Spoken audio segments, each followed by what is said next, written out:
ಹೊತ್ತಲ್ಲಿ ಆ ಠಾಣೆಯ ಪೊಲೀಸರಿಗೆ ಒಂದು ಫೋನ್ ಕಾಲ್ ಬಂದಿತ್ತು. ಆ ಕರೆ ಸ್ವೀಕರಿಸಿ ಹಲೋ ಅಂದಿದ್ದ ಪೊಲೀಸರೇ ಶಾಕ್ ಆಗಿದ್ರು. ಇರೋ ಬರೋ ಕೆಲಸ ಬಿಟ್ಟು ಅದೊಂದು ಕಟ್ಟಡದ ಬಳಿ ಹೋಗಿದ್ರು. ಆ ಕಟ್ಟಡದ ಒಳಗೆ ಹೋಗಿ ನೋಡಿದ್ರೆ ಕಾಣಿಸಿದ್ದು ಒಂದು ಸೂಟ್ ಕೇಸ್. ಆ ಸೂಟ್ ಕೇಸ್ ಓಪನ್ ಮಾಡಿ ನೋಡಿದ್ರೆ ಕಾಣಿಸಿದ್ದು ಸುಂದರಿಯೊಬ್ಬಳ ಮೃತದೇಹ. ಆ ಸೂಟ್ ಕೇಸ್ನ ಜಾಡು ಹಿಡಿದು ಹೊರಟ ಪೊಲೀಸರಿಗೆ ಗೊತ್ತಾಗಿದ್ದು ಭಯಾನಕ ವಿಷಯ. ಹಾಗಾದ್ರೆ ಮನೆಯಲ್ಲಿ ಆಗಿದ್ದೇನು? ಕೊಲೆ ಮಾಡಿದ್ಯಾರು? ಏನಿದು ಸೂಟ್ ಕೇಸ್ ಸೀಕ್ರೆಟ್ ಅನ್ನೋದೇ ಇವತ್ತಿನ ಕ್ರೈಮ್ ಡೈರಿ.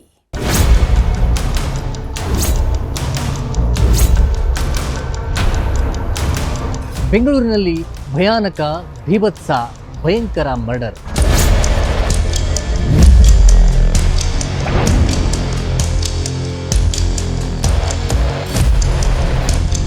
ಇಡೀ ಬೆಂಗಳೂರು ಬೆಚ್ಚಿಬಿದ್ದ ಆ ಮನೆಯಲ್ಲಿ ಆಗಿದ್ದಾದ್ರೂ ಏನು?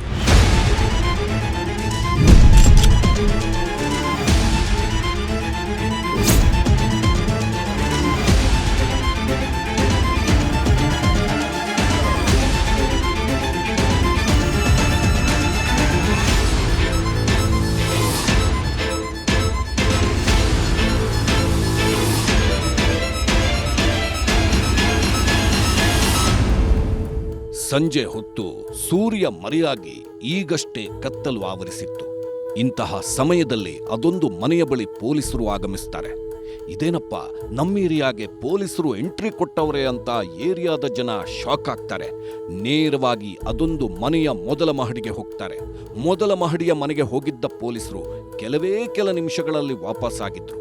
ವಾಪಸ್ ಆಗುವಾಗ ಪೊಲೀಸರು ಫುಲ್ ಸೀರಿಯಸ್ ಆಗಿದ್ರು. ಹಿರಿಯ ಅಧಿಕಾರಿಗಳಿಗೆ ಫೋನ್ ಮಾಡಿ ಮಾಹಿತಿ ಕೊಟ್ಟಿದ್ರು. ಯಾಕಂದ್ರೆ ಪೊಲೀಸರಿಗೆ ಬಂದಿದ್ದ ಮಾಹಿತಿ ಸತ್ಯವಾಗಿತ್ತು. ಆ ಸತ್ಯ ಇಡೀ ಬೆಂಗಳೂರನ್ನೇ ನಡುಗಿಸುವಂತಾಗಿತ್ತು.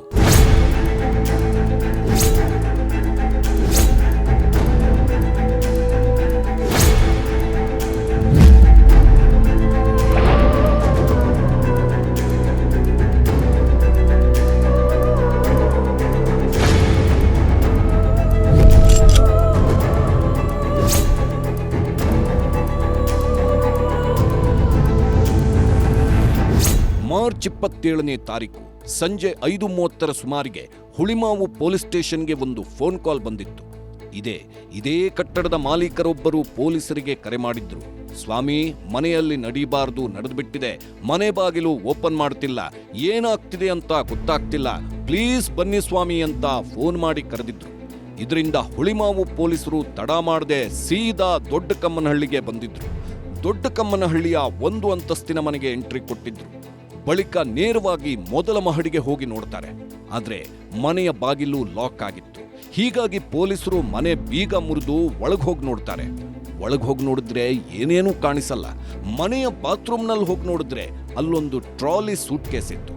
ಆ ಸೂಟ್ ಕೇಸ್ ಓಪನ್ ಮಾಡಿ ನೋಡಿದ್ರೆ ಪೊಲೀಸರ ಕಣ್ಣಿಗೆ ಕಾಣಿಸಿದ್ದು ಸುಂದರಿ.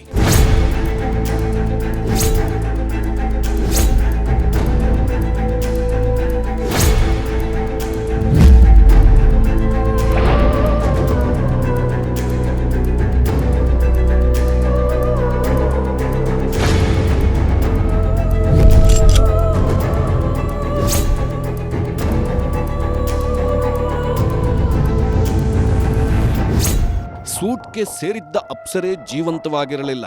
ಬದಲಿಗೆ ಭೀಕರವಾಗಿ ಕೊಲೆಯಾಗಿ ಹೋಗಿದ್ಲು. ಕೊಲೆಯಾಗಿ ಅದಾಗಲೇ 1 ದಿನ ಆಗೋಗಿದೆ ಅನ್ನೋದನ್ನ ಪೊಲೀಸರು ಊಹೆ ಮಾಡಿದ್ರು. ಹೀಗಾಗಿ ಸ್ಪಾಟ್ಗೆ ಡಿಸಿಪಿ ಸಾರಾ ಫಾತಿಮಾ ಭೇಟಿ ಕೊಟ್ಟಿದ್ರು. ಇದೇ ಸಮಯಕ್ಕೆ ಸೋಕೋ ಟೀಮ್ ಕೂಡ ಎಂಟ್ರಿ ಆಗಿತ್ತು. ಈ ಎಲ್ಲ ದೃಶ್ಯಗಳನ್ನ ದೂರದಿಂದಲೇ ನೋಡ್ತಿದ್ದ ದೊಡ್ಡ ಕಮ್ಮನಹಳ್ಳಿ ನಿವಾಸಿಗಳು ಯಾರೋ ಆತ್ಮಹತ್ಯೆ ಮಾಡಿಕೊಂಡಿರಬಹುದು ಅಂದುಕೊಳ್ತಾರೆ.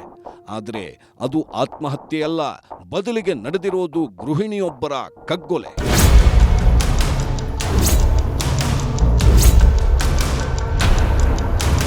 ಬೆಚ್ಚಿಬಿದ್ದ ಇಡೀ ಬೆಂಗಳೂರು, ಸೂಟ್ ಕೇಸ್ ಸೇರಿದ ಸುಂದರಿ ಕೊಂದಿದ್ಯಾರು?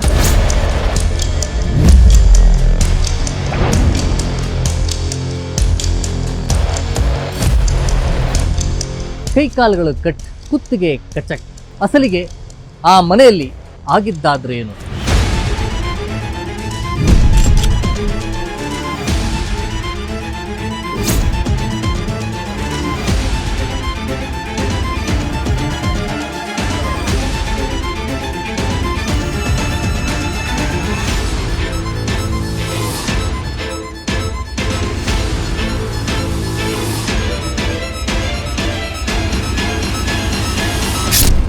ನನಗೆ ಸುಮಾರು 5:30 ನಂತರ ನಮ್ಮ ಸೌತ್ ಈಸ್ಟ್ ಕಂಟ್ರೋಲ್ ರೂಮ್ಗೆ ಒಂದು ಕಾಲ್ ಬರುತ್ತೆ, ಈ ಥರ ಏನು ಹ್ಯಾಂಗಿಂಗ್ ಅಂದ್ಕೊಂಡು. ಆ ಕಾಲ್ ಇದು ಮಾಡಿಕೊಂಡು ನಮ್ಮ ಹುಳಿಮಾವು ಇನ್ಸ್ಪೆಕ್ಟರ್ ಮತ್ತು ಟೀಮ್ ಬಂದು ಚೆಕ್ ಮಾಡಿದಾಗ ಮನೆ ಲಾಕ್ಡ್ ಇತ್ತು. ಅದು ಓಪನ್ ಮಾಡಿ ನೋಡಿದಾಗ ಗೊತ್ತಾಗತ್ತೆ ಬಾತ್ರೂಮ್ದಲ್ಲಿ ಒಂದು ಸೂಟ್ ಕೇಸ್ ಇದೆ. ಸೊ ಪ್ರಾಬಬ್ಲಿ ಏನೋ ಅಫೆನ್ಸ್ ಆಗಿದೆ ಅಂದ್ಕೊಂಡು ಆಮೇಲೆ ಈಗೆಲ್ಲ ಫೊರೆನ್ಸಿಕ್ ಎಕ್ಸ್ಪರ್ಟ್ಸ್ ಎಲ್ಲ ಬಂದು ತೆಗೆದು ನೋಡಿದಾಗ ಲೇಡಿದು ಬಾಡಿ ಇದೆ, it is intact, there are marks. DCP madam ಆಗಿರೋದೇನು ಅಂತ ಕ್ಲಾರಿಟಿ ಕೊಡ್ತಿರೋವಾಗಲೇ ಮೊದಲ ಮಹಡಿಯ ಮನೆಯಿಂದ ಮೃತದೇಹ ಹೊರತೆಗೆದುಕೊಂಡು ಬರ್ತಾರೆ. ನಿಗೂಢವಾಗಿ ನಡೆದು ಹೋಗಿರೋ ಮಹಿಳೆಯ ಕೊಲೆ ಬಳಿಕ ನಡೆದಿರೋ ಸೂಟ್ಕೇಸ್ ಸಂಚು ಇಡೀ ಬೆಂಗಳೂರಿಗೆ ಗೊತ್ತಾಗುತ್ತೆ. ಇದಾದ ಬಳಿಕ ಪೊಲೀಸರು ತನಿಖೆ ನಡೆಸ್ತಾರೆ. ಮನೆಯಲ್ಲಿ ಯಾರ್ಯಾರಿದ್ರು, ಎಷ್ಟು ಜನ ವಾಸವಿದ್ರು ಅಂತ ವಿಚಾರಣೆ ಮಾಡ್ತಾರೆ. ಆಗ ಮನೆಯಲ್ಲಿ ನಡೆದಿರೋ ಭೀಕರ ಕೊಲೆ ರಹಸ್ಯ ಒಂದೊಂದಾಗಿಯೇ ಗೊತ್ತಾಗುತ್ತೆ. ಅಂದ್ಹಾಗೆ ಇಲ್ಲಿ ಕೊಲೆಯಾಗಿ ಹೋಗಿರೋ ಮಹಿಳೆ ಈಕೆಯೇ ನೋಡಿ.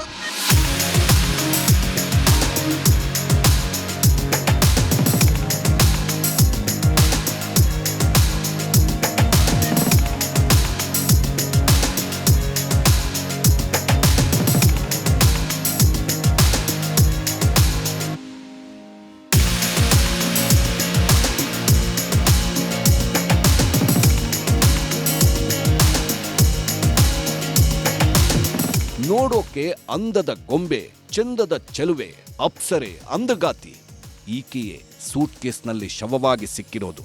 ಹೆಸರು ಗೌರಿ ಅನಿಲ್ ಸಾಂಬೇಕರ್. ವಯಸ್ಸು ಕೇವಲ 31 ವರ್ಷ. ಈ ಸೌಂದರ್ಯವತಿಗೆ ಮದುವೆ ಆಗಿದೆ.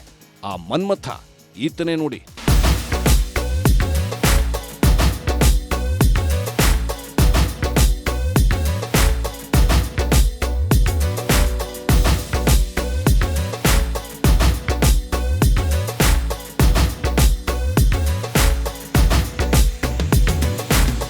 ತಲೆಗೊಂದು ಟೋಪಿ, ಕಣ್ಣಿಗೆ ಕೂಲಿಂಗ್ ಗ್ಲಾಸು, ಫ್ರೆಂಚ್ ಗಡ್ಡ ಬಿಟ್ಕೊಂಡು ಹೆಂಡತಿ ಜೊತೆ ಪೋಸ್ ಕೊಡ್ತಿದ್ದಾನಲ್ವಾ, ಈತನೇ ಈ ಸುಂದರಿಯ ರಾಜಕುಮಾರ. ಮಡದಿ ಪಾಲಿನ ರಸಿಕ. ಹೆಸರು ರಾಕೇಶ್. ಕೆಲವರು ರಾಕಿ ಭಾಯ್ ಅಂತಲೂ ಕರೀತಿದ್ರು. ಉತ್ತರ ಭಾರತದ ವ್ಯಕ್ತಿ, ಮಹಾರಾಷ್ಟ್ರ ಮೂಲದವನು. ಕಳೆದ 1 ತಿಂಗಳ ಹಿಂದೆ ಕೆಲಸ ಹುಡ್ಕೊಂಡು ಪತ್ನಿಯ ಜೊತೆ ಬೆಂಗಳೂರಿಗೆ ಬಂದಿದ್ದ ದಂಪತಿ ಹುಳಿಮಾವು ಪೊಲೀಸ್ ಸ್ಟೇಷನ್ ವ್ಯಾಪ್ತಿಯಲ್ಲಿ ಬರೋ ಇದೇ ದೊಡ್ಡ ಕಮ್ಮನಹಳ್ಳಿಯಲ್ಲಿ ಮನೆಯನ್ನ ಬಾಡಿಗೆಗೆ ಪಡೆದಿದ್ರು. ಬಳಿಕ ಈ ರಾಕೇಶ್ಗೆ ಹಿಟಾಚಿ ಕಂಪನಿಯಲ್ಲಿ ಪ್ರಾಜೆಕ್ಟ್ ಮ್ಯಾನೇಜರ್ ಆಗಿ ಕೆಲಸ ಸಿಕ್ಕಿತ್ತು. ಇಲ್ಲಿಗೆ ದಂಪತಿ ಫುಲ್ ಖುಷಿಯಾಗಿದ್ರು. ಕೆಲಸ ಸಿಕ್ತು, ಬರೋ ಸಂಬಳದಲ್ಲಿ ಫುಲ್ ಮಜಾ ಮಾಡ್ಬೋದು, ಬೆಂಗಳೂರಲ್ಲಿ ಲೈಫ್ ಫುಲ್ ಜಾಲಿ ಅಂತ ಖುಷಿಯಾಗಿರ್ತಾರೆ. ಆದ್ರೆ ಇವರಿಬ್ಬರ ಈ ಖುಷಿ ಬೆಂಗಳೂರಿಗೆ ಬಂದ 1 ತಿಂಗಳಲ್ಲಿ ಸಮಾಧಿ ಆಗಿಬಿಟ್ಟಿದೆ. ರಾಕೇಶ್ನ ಮುದ್ದಿನ ಮಡದಿ ಗೌರಿ ಕೊಲೆಯಾಗಿ ಹೋಗಿದ್ದಾಳೆ.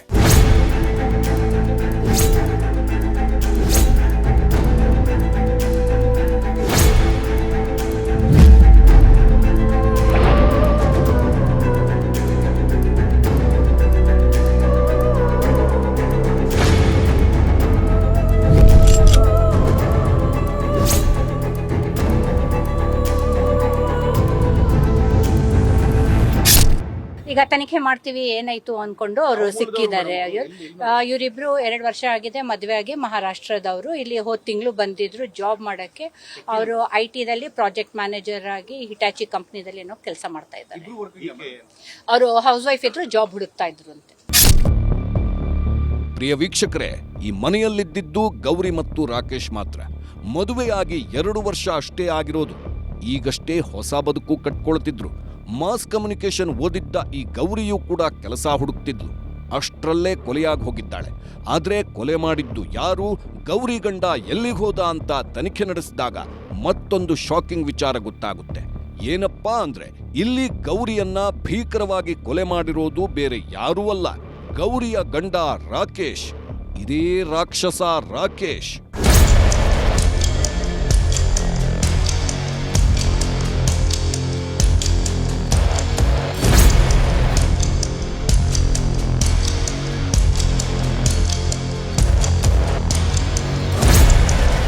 ಕೈ ತುಂಬ ಸಂಬಳ ಬರ್ತಿತ್ತು. ಹೆಂಡತಿಯೂ ಕೆಲಸಕ್ಕೆ ಹೋಗ್ಬೇಕು ಅಂತಿದ್ಲು. ಹೀಗಿದ್ರೂ ಈ ರಾಂಗ್ ರಾಕೇಶ್ ಹೆಂಡತಿಯನ್ನ ಇಷ್ಟು ಭೀಕರವಾಗಿ ಕೊಲೆ ಮಾಡಿದ್ದು ಯಾಕೆ? ಕೊಲೆ ಮಾಡಿ ಮೃತದೇಹವನ್ನ ಸೂಟ್ಕೇಸ್ನಲ್ಲಿ ತುಂಬಿದ್ದು ಯಾಕೆ? ಇವರಿಬ್ಬರ ನಡುವೆ ಅಂಥದ್ದೇನಾಗಿತ್ತು, ಅವತ್ತು ರಾತ್ರಿ ಮನೆಯಲ್ಲಿ ಆಗಿದ್ದೇನು ಅನ್ನೋ ಪ್ರಶ್ನೆಗಳಿಗೆ ಉತ್ತರ ಹುಡುಕುತ್ತಾ ಹೋದಾಗ ಇವರಿಬ್ಬರೂ ಲವ್ ಬರ್ಡ್ಸ್ ಅನ್ನೋದು ಗೊತ್ತಾಗುತ್ತೆ. ಒಂದೇ ಕುಟುಂಬದವರು. ರಾಕಿಯ ಸೋದರ ಮಾವನ ಮಗಳೇ ಈ ಗೌರಿ. ಈ ಗೌರಿಯ ತಂದೆ ಬೆಳಗಾವಿ ಮೂಲದ ನಿವಾಸಿ, ಪುಣೆಯಲ್ಲಿ ಹೋಗಿ ಸೆಟಲ್ ಆಗಿದ್ರು.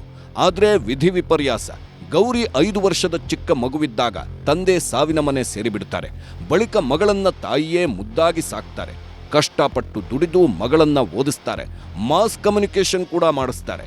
ಈ ನಡುವೆ ಗೌರಿಯ ಲೈಫ್ನಲ್ಲಿ ಎಂಟ್ರಿ ಕೊಟ್ಟಿದ್ದೇ ಈ ರಾಕೇಶ್. ಗೌರಿ ಮಾವನ ಮಗಳೇ ಆಗಿದ್ರಿಂದ ರಾಕೇಶ್ಗೆ ಗೌರಿಯ ಪರಿಚಯವಿರುತ್ತೆ. ಗೌರಿಯ ಅಂದ ನೋಡಿ ರಾಕೇಶ್ ಅದಾಗಲೇ ಕ್ಲೀನ್ ಬೋಲ್ಡ್ ಆಗಿರ್ತಾನೆ. ಮಗಳೇ ಮಗಳೇ ಮಾವನ ಮಗಳೇ, ಮಾವಿನ ತೋಟಕ್ಕೆ ಬರ್ತೀಯಾ ಅಂತೆಲ್ಲ ರೇಗಿಸ್ಕೊಂಡು ಮೆಲ್ಲಗೆ ಗೌರಿಯ ಮನಸ್ಸಲ್ಲಿ ಪ್ರೀತಿ ಹುಟ್ಟುವಂತೆ ಮಾಡಿದ್ದಾನೆ. ರಾಕೇಶ್ನ ಲವ್ ಅಪ್ಲಿಕೇಶನ್ಗೆ ಗೌರಿ ಓಕೆ ಎಂದು ಬಿಟ್ಟಿದ್ದಾಳೆ. ಇಬ್ಬರು ಮಹಾರಾಷ್ಟ್ರದಲ್ಲಿ ಪ್ರೇಮ ಪಕ್ಷಿಗಳಂತೆ ಹಾರಾಡ್ತಾರೆ. ತಿರುಗುವ ಭೂಮಿಯ ಮರೆತು ಪ್ರೇಮಲೋಕದಲ್ಲಿ ತೇಲಾಡ್ತಾರೆ. ಆದರೆ ಇವರ ಲವ್ ಸ್ಟೋರಿಯಲ್ಲಿ ಬಿಗ್ ಟ್ವಿಸ್ಟ್ ಸಿಗುತ್ತೆ. ಇವರಿಬ್ಬರ ಪ್ರೇಮ ವಿಚಾರ ಪೋಷಕರಿಗೆ ಗೊತ್ತಾಗಿ ಬಿಡುತ್ತೆ. ಪೋಷಕರು ಪ್ರೇಮ ವಿವಾಹಕ್ಕೆ ಒಪ್ಪಿಕೊಳ್ಳುವುದಿಲ್ಲ. ಪ್ರೇಮಿಗಳ ಲವ್ ಸ್ಟೋರಿಯಲ್ಲಿ ಪ್ರೇಮಿಗಳೇ ವಿಲನ್ ಆಗಿ ಬಿಡ್ತಾರೆ. ಪೋಷಕರು ವಿರೋಧ ಮಾಡಿದ್ರೇನು, ನಾವಿಬ್ಬರೂ ಮದುವೆ ಆಗೋಣ ಅಂತ ಗೌರಿ ಮತ್ತು ರಾಕೇಶ್ ಡಿಸೈಡ್ ಆಗ್ತಾರೆ. ಪ್ರಪಂಚಕ್ಕೆ ಸವಾಲೆಸೆದು ಪ್ರೀತಿ ಮಾಡಬಾರ್ದು, ಮಾಡಿದರೆ ಯಾರಿಗೂ ಹೆದರಬಾರದು ಅಂತ ಮದುವೆ ಆಗಿಬಿಡ್ತಾರೆ. ಮದುವೆ ಆಗಿ ಹೋಗಿ ಒಂದಷ್ಟು ದಿನ ಕಾಲ ಕಳೀತಾರೆ.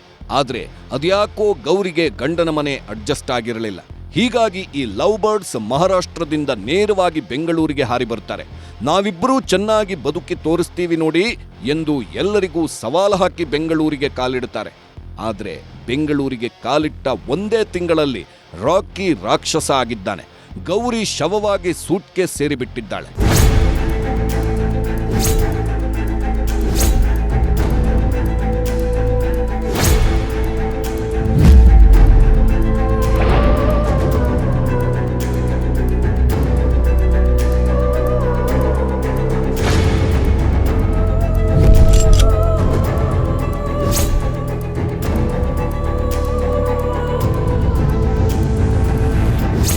ಚಿನ್ನ, ನೀನೇ ರನ್ನ, ನಿನ್ನ ರಾಣಿ ಥರ ನೋಡ್ಕೊಳ್ತೀನಿ, ನಿನ್ನನ್ನ ಹಗಲಿರುಳು ಕಾಯ್ತೀನಿ ಅಂತ ಆಣೆ ಪ್ರಮಾಣ ಮಾಡಿ ಮದುವೆಯಾಗಿದ್ದ ಇದೇ ಗಂಡ ತನ್ನ ಪ್ರೇಯಸಿಯನ್ನ ಸಮಾಧಿ ಮಾಡಿಬಿಟ್ಟಿದ್ದಾನೆ. ನೀನಿಲ್ಲದೆ ನಾನಿಲ್ಲ ಅಂತ ಡೈಲಾಗ್ ಹೊಡೆದಿದ್ದ ಈ ರಾಕೇಶ್ ತನ್ನ ಹೆಂಡತಿಯನ್ನ ಅತಿ ಕ್ರೂರವಾಗಿ ಕೊಲೆ ಮಾಡಿಬಿಟ್ಟಿದ್ದಾನೆ. ಕೊಲೆ ಮಾಡಿ ಹೆಂಡತಿಯ ಶವ ಬಿಸಾಕಿ ಕೊಲೆ ರಹಸ್ಯ ಮುಚ್ಚಿಡೋಕೆ ಪ್ರಯತ್ನಿಸಿದ್ದಾನೆ. ಅದು ಇದೇ ತಿಂಗಳ 26ನೇ ತಾರೀಕು ರಾತ್ರಿ ಊಟ ಆದಮೇಲೆ ಗಂಡ ಹೆಂಡತಿ ಮಧ್ಯೆ ಜಗಳ ಶುರುವಾಗಿದೆ. ಆ ಜಗಳ 5 ನಿಮಿಷದಲ್ಲಿ ಮುಗಿಯುವ ಗಲಾಟೆ. ಆದರೆ ರಾಕೇಶ್ ಮತ್ತು ಗೌರಿ ನಡುವಿನ ಜಗಳ ರಾತ್ರಿ 10 ಗಂಟೆ ಆದರೂ ನಿಲ್ಲೋದಿಲ್ಲ. ಕ್ಷಣ ಕ್ಷಣಕ್ಕೂ ಇಬ್ಬರ ನಡುವೆ ವಾಗ್ವಾದ ಜಾಸ್ತಿ ಆಗ್ತಾನೆ ಇರುತ್ತೆ. ತಳ್ಳಾಟ ನೂಕಾಟನೂ ನಡೆಯುತ್ತೆ. ಈ ವೇಳೆ ಗೌರಿ ಕೆನ್ನೆಗೆ ಈ ರಾಕೇಶ್ ರಪ್ ಅಂತ ಬಾರಿಸ್ಬಿಡ್ತಾನೆ. ಇದರಿಂದ ಸಿಟ್ಟಿಗೆದ್ದ ಗೌರಿ ಕಿಚನ್ಗೆ ಹೋಗಿ ಚಾಕು ತಂದಿದ್ದಾಳೆ. ಕೋಪದಲ್ಲಿ ರಾಕೇಶ್ ಮೇಲೆ ಚಾಕುವನ್ನ ಬಿಸಾಡಿದ್ದಾಳಷ್ಟೆ. ನನಗೆ ಚಾಕುವಿನಲ್ಲಿ ಹೊಡೆಯೋಕ್ ನೋಡ್ತೀಯಾ ಅಂತ ಗೌರಿ ಹೊಟ್ಟೆಗೆ ಚಾಕುವಿನಲ್ಲಿ ಇರಿದು ಕೊಲೆ ಮಾಡಿಬಿಟ್ಟಿದ್ದಾನೆ.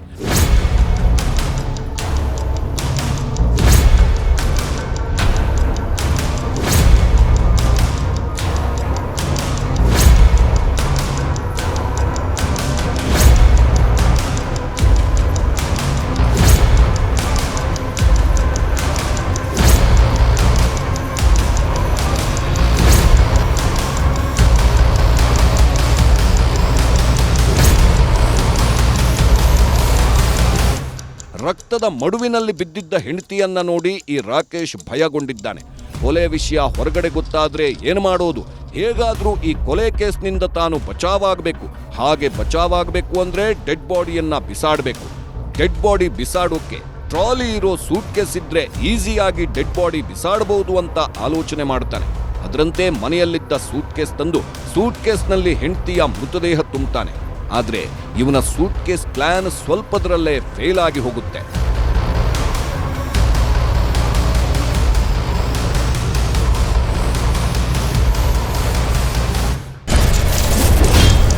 ಹೆಂಡತಿಯ ಕುತ್ತಿಗೆ ಸೀಳಿದ, ಹೊಟ್ಟೆ ಬಗೆದ, ಕಾಲುಗಳನ್ನ ಮುರಿದ.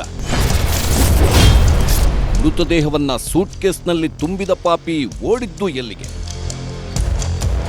ರಾಣಿ ಥರ ನೋಡ್ಕೊಳ್ತೀನಿ ಅಂತೆಲ್ಲ ಹೇಳಿ ಪ್ರೀತಿಸಿ ಮದುವೆಯಾಗಿದ್ದ ಈ ಪ್ರೇಮಿ ಇದೇ ಮಾರ್ಚ್ 26ರಂದು ಅಕ್ಷರಶಃ ರಾಕ್ಷಸನಾಗಿ ಬದಲಾಗಿ ಬಿಡ್ತಾನೆ.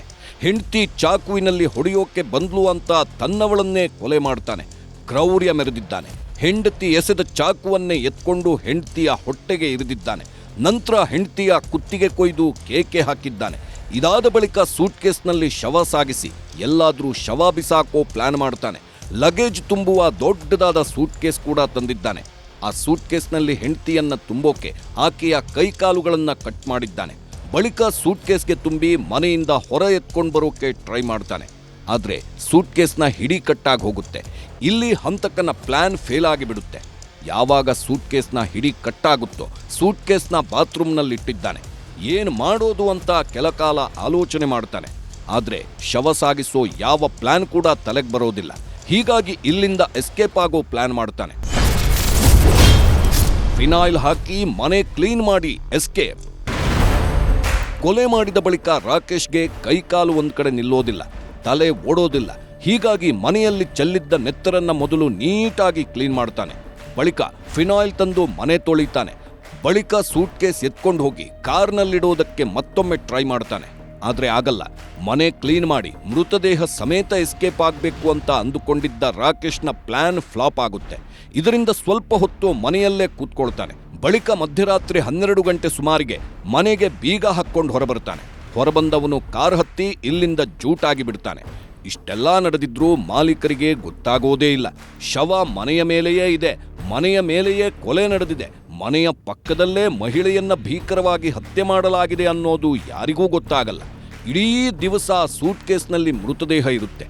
ಒಂದು ದಿನ ಆದ್ಮೇಲೆ ಪುಣೆಗೆ ಹೋಗಿದ್ದ ಈ ರಾಕೇಶ್ ಒಂದು ಕೆಲಸ ಮಾಡ್ತಾನೆ.